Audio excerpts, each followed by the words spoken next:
Malam teman-teman, ini saya lagi coba invite teman kita satu lagi. Nah, ini akhirnya masuk.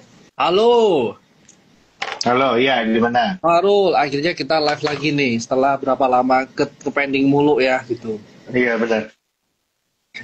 Oke, teman-teman, malam semuanya. Hari ini kita live, kita akan bahas soal kondisi market yang paling terakhir ya, bro ya. Sekarang udah masuk bulan November, which is kalau kita lihat aktif bulan kita cuma tinggal berapa hari lagi ya. Apalagi hari ini udah tanggal berapa nih? Tanggal 10. Berarti kita Iya benar. udah hampir menjalani setengah bulan di bulan November. Nah, gue sebelum kesana Rul ya, kita sempat ngomong juga ya kalau di event-event sebelumnya biasanya bulan Oktober November ini lumayan struggling nih. Either bulan Oktober itu bottomnya atau bulan November bottomnya. Tapi, sorry, kalau dilihat yang terakhir ini kan bulan Oktober kemarin itu udah kita habis-habisan ya. Ternyata bulan November ini Udah banyak lah kemarin. Ya. betul. Nah, gue juga ingat di beberapa lu punya live, terus di punya statement lu itu harusnya di bulan November ini, bukan November, akhir tahun ini kita bagus. Gue masih ingat juga dari awal tahun juga harusnya tahun ini kita positif dan ternyata, sorry, minum dulu kali. Hampir 1 tahun terbukti lagi ya Rul ya, ternyata hasilnya oke. Nah, pertanyaan gue, November, Desember ini kan relatif short ya. Apakah relatif short ini kita bakal gain lagi atau sebenarnya bakal mulai slowing down nih? Oke, ini ada dua faktor ini Pak. Yang pertama kita harus aware ya. Jadi major trader sama fund manager rata-rata target tahunannya itu udah sampai. Itu clear dulu tuh. Target tahunan udah sampai. Jadi kalau kita lihat mentalitasnya ya, mentalitas pemain gede itu cuman akan mempertahankan gain dulu nih. Akan mempertahankan gain dulu. Jadi memang kalau aku lihat akan ada kecenderungannya nggak ada lagi ngambil posisi-posisi gede. Kecuali retail. Nah, retail masih banyak ini, masih ngambil posisi gede, tapi ini yang harus kita aware. Yang pertama, ada hal itu, tapi di satu sisi lain ada cerita juga bahwa belanja negara ini naik terus. Ini yang sebenarnya membuat cerita fundamental kita makin hari makin jalan. Nah, ini sebenarnya membuat ini ya, cerita awal tahun yang segala macam konglo, kita harus aware nih, cerita segala macam konglo, itu most 90% aku lihat, target itu udah nyampe 90%. Nah, targetnya 90% udah nyampe, kalau aku sih ngelihat menuju ini kita harus mulai positioning ke akhir tahun. Aku lihat akhir tahun saham konglonen mungkin masih bisa jalan, tapi kita harus mulai switch ke saham-saham fundamental. Saham fundamental itu kita udah harus punya itu kondisinya sekarang. Itu yang aku lihat ya. Ini perubahan mulai kejadian. Ini mesti aware dulu nih. Ini masih bagus, cuman target trader-trader gede itu udah pada sampai. Kita mesti aware. Nah, itu aja tuh yang aku selalu ingetin ya. Oke. Nah, sebelum lanjut, bro, kan tadi lu bilang para fund manager segala macam target tahunan ini udah sampai. Kita boleh dapat gambaran nggak, bro? Kira-kira yang dimaksud sama udah sampai ini apa mengacu pada berapa persen target dari fund manager ini? Apakah memang karena tahun ini kalau dilihat kan banyakkan saham konglo jalan yang bro ya, jadi harusnya gua nggak. Jadi rata-rata itu dari ini ya sampai bulan Oktober sama November ini kemarin waktu Oktober itu naik. Itu rata-rata gainnya udah lebih 30% ya, pemain gede. Dari lebih dari 30%, ada yang berlipat-lipat juga, banyak itu berlipat-lipat. Kalau yang aku lihat moodnya sudah cukup, kita yang aku lihat. Nah, ini yang harus kita aware. Target udah pernah sampai semua nih ke akhir tahun. Oke. Nah, terus kalau dari akhir tahun nih, sekarang belum akhir tahun udah pada sampai nih bro. Mungkin kayak posisi ini nggak akan lebih besar lagi. Tapi kalau kemarin kan dilihat dari Pak Menkyu kita juga optimis nih target tahun ini sampai ke 9.000. Nah, kira-kira kita bisa dapat gambaran nggak katalis apa nih yang kita bisa tunggu atau kita bisa expect dari katalis kalau yang aku lihat ya, justru aku sama The Konglo Stock aku udah tone down. Ini tone down bos. Ini lihat sisi sana target udah sampai. Satu sisi aku lihat hal yang lagi berubah itu adalah habis ini saham-saham fundamental bakal jalan dan habis ini asuransi sama dana pensiun bakal balik ke pasar saham kita. Nah, cerita dana pensiun maupun dana balik, ya mau nggak mau ini ceritanya dari apa itu namanya, apa namanya itu ya, saham fundamental seperti consumer itu akan naik duluan. Itu ya kita lihat. Ini baru mulai nih. Kita ngelihat Unilever kemarin naik, ini baru mulai. Terus juga beberapa saham poultry agak tertekan. Aku lihat ini kita bisa jadi opportunity to enter. Jadi aku lihatnya, aku nggak bilang bearish on saham Konglo, cuman most of the story itu udah ada. Kita harus mulai geser view-nya ke tahun depan. Apa cerita tahun depan? Kalau aku lihatnya major itu commodity story di tahun 2020. Nah, komoditinya apa? Komoditi yang sebenarnya terdampak positif dari aksi-aksi dilakukan oleh pemerintah. Kira-kira seperti itu. Oke, agree bro. Nah, sebelum lebih dalam ya, Rul, gue mau nanya soal kita punya rupiah, Indonesia rupiah ini kan kemarin cenderung melemah ya bro ya. Memang beberapa belakangan ini kan sedikit menguat. Nah, view yang pernah ada yang seliweran itu kan kemarin kita punya US dollar terhadap rupiah terhadap US dollar itu melemah kan karena dari pemerintah itu ngambil dana reserve-nya untuk digelontorin ke bank. Nah, ini yang ditakutkan sama orang-orang itu kan kalau semuanya ada apa-apa rupiah kita nggak ada yang bisa nahan nih. Nah, ini kira-kira gimana nih? Apakah ada bayang-bayang seperti itu? Rupiah kita habis ini tidak akan ditahan oleh flow lagi, tapi harus dari current account. Itu yang kemarin ada pelemahannya. Tapi aku lihat habis ini menuju akhir tahun ya, ketika memang udah mulai ada koreksi kemarin terutama di pasar obligasi, dan juga habis ini ada kepastian juga Fed ini potong sama government shutdown sebenarnya yang bikin juga EM currency itu melemahnya lumayan banyak ya. Jadi kita nunggu kalau government shutdown di Amerika kelar, itu harusnya kita bisa ada perbaikan, kira-kira seperti itu. Ini yang paling kita tunggu nih. Mungkin ceritanya di akhir tahun. Nah itu dia. Ini kita mesti ngimbangin nih. Soalnya target-target pemain gede udah sampai, tapi cerita fundamentalnya muncul. Saran saya sekali lagi, buang saham Konglo boleh ya kalau tadinya core portfolio gede banget, mulai kurangin. Saranin saya gitu tuh. Nah itu dia. Kita lagi berubah ini. Ini kita berubah, ini indeks naik, ada menteri keuangan baru, kita alfanya kurangin. Saran saya, alfa kurangin, beta tambahin. Itu ceritanya story-nya sekarang. Nah, tapi kalau mau lihat ini saham beta yang Konglo masih bisa naik, ada berapa saham yang naik? Mungkin kalau aku lihat ya saham-saham Salim itu belum terlalu naik tuh, itu masih jalan tuh harusnya. Ya. Tapi agree sih teman-teman ya, kalau kemarin teman-teman bisa ngelihat ya awal tahun itu kita punya transaksi kurang lebih berkisar 9 sampai 10 T, paling-paling 15 T ya. Nah, mendekati akhir tahun ini sebenarnya volumenya lumayan gede nih, Rul ya. Apakah memang karena ada fund masuk? Nah, ini saya nggak paham. Tapi kalau dilihat market ini malah lebih optimis ke akhir tahun ini. Nah, benar katanya Farul kalau kita ngomong awal tahun itu memang liquidity nggak gitu banyak, otomatis ya orang-orang yang jalan ya saham-sahamnya Konglo. Nah sekarang yang Konglo ini apakah masih bagus apa enggak? Sebenarnya kalau kita lihat jangka panjangnya Konglo yang punya goals yang lebih jelas itu harusnya kita masih bisa lebih selektif lah ya intinya Rul ya. Mungkin ya. Benar. Konglo masih jalan cuma lebih selektif. Kita mesti lihat mana yang kira-kira banyak corporate action-nya bisa jadi ada tambahan ya, sama lihat posisi cash-nya pada gede. Kalau aku lihatnya habis ini Salim Nem mesti jalan. Salim Nems terus Bakri featuring Salim, wah itu masih jalan. Jauh. Masih paten itu barang. Kurang lebih 1 tahun ke depan ya Rul ya. Nah ini yang menarik, kita ngomong tahun depan ya. Kalau kita ngomong mungkin sekarang flow yang fundamental ini akan lebih menarik karena sebenarnya udah banyak yang under own juga, secara valuasi juga murah. Nah pertanyaannya nih selalu bro, kapan nih gue boleh masuk bank? Lu boleh masuk bank itu nanti nunggu Fed rate cut dulu. Desember ya. Fed rate cut ini orang lagi unsure nih Fed rate cut dan lain-lain, nanti baru beli bank lagi di Desember. Tapi sekali lagi aku masih ingatkan bank itu untuk trading saja Bapak Ibu. Aku tidak suggest lagi untuk core portfolio. Aku tetap tidak berubah. Udah 1 tahun, udah 1,5 tahun, rekomen jangan punya bank di core portfolio. Alhamdulillah benar. Aku lihat ini belum ada perubahan.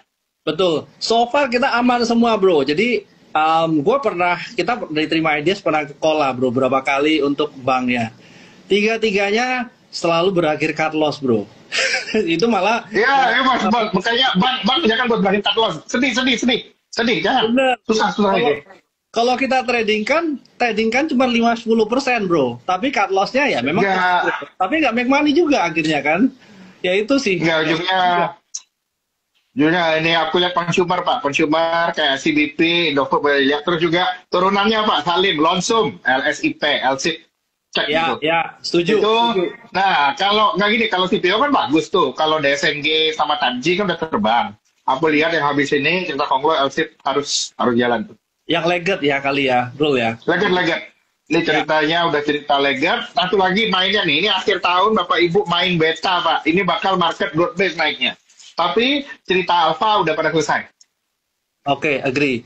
Nah, kita masih mau lihat ngeraba-ngeraba next year ya, Rul ya. Mungkin agak jauh ya, tapi gua ingat banget kalau next year itu akan ada World Cup 2026. Memang agak jauh ya, sekitar setengah tahun. Nah, tapi teman-teman boleh lihat nih. Biasanya kalau dengan event-event besar ini ya, nah biasanya sebelum World Cup ini market pada bullish nih, bro. Nah, terbukti kan? Kalau aku bullish first half berdasarnya cocok ini lihat makro. Iya.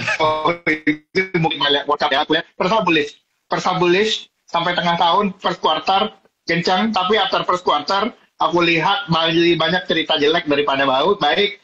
First quarter ini waktunya TP, itu kira-kira.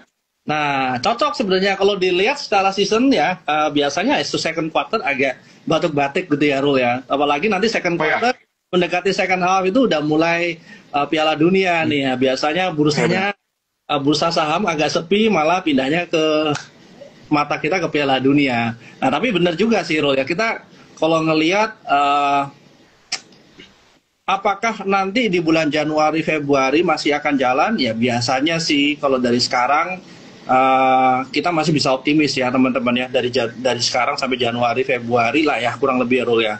Nah itu juga bertepatan di Februari nanti itu ada event Chinese New Year. Biasanya juga dekat situ market juga pada slowing down nih teman-teman. Jadi sebenarnya sekarang sih manfaatin ya kali Rul ya, momentum untuk masuk barang-barang yang beta ya.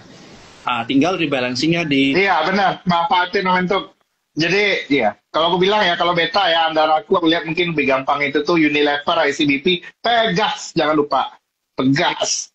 Oke, Rul, kalau ngomong untuk consumer segala macam, gimana sama barang-barang yang kayak Alfamart lah, atau Midi gitu? Sebenarnya kan itu juga salah satu proxy retail, bro. Kalau dilihat akhir tahun, konsumsi masyarakat itu biasanya ke retail-retail akhir tahun pada spending ya, bro. Apalagi ini udah 11. Agak pada spending, cuman kayaknya ada beberapa isu regulator ini kayaknya ya sama pemerintah. Kemarin ada yang bahas mau bikin KDMP retail. Aku lihat sentimennya lagi kurang pas. Masuk kayaknya lagi nggak sekarang.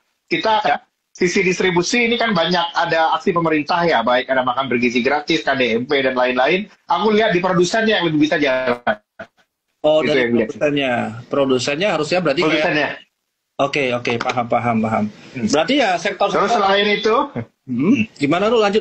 yang diuntungkan sama pemerintah yang dibatasin. Kalau retail ini kayaknya agak terbatasi ya gara-gara banyak polisi pemerintah. Kalau gue lihat bakal diuntungin itu yang komoditi non batu bara. Contohnya itu timah. Wah, timah itu paten itu Pak. Must have for me. Timah. Ya. Tapi harus punya. Teman-teman harus ingat ya, memang beberapa barang-barangnya pada jalan ini lebih gampang dikaitkan sama market ini. Oh, ini akan pergi ke MSCI. Nah, kalau ngomong soal MSCI dikit, ini kemarin kan memang ada sedikit ada sedikit perubahan aturan dari MSCI dan kita masih ngelihat sih ke depannya masih MSCI akan terus adjust dia punya policy untuk barang-barang yang dia anggap mencurigakan atau termasuk barang-barang di Indonesia. Dan itu bukan cuma terjadi di Indo doang sih, itu juga di global juga kejadian nih teman-teman. Nah, kalau untuk MSCI sendiri, kita ngomong TINS ini apakah bisa masuk MSCI? Ya, kalau teman-teman lihat ya, dia sempat sekali masuk UMA ya teman-teman ya. Tapi apakah itu jadi jelek?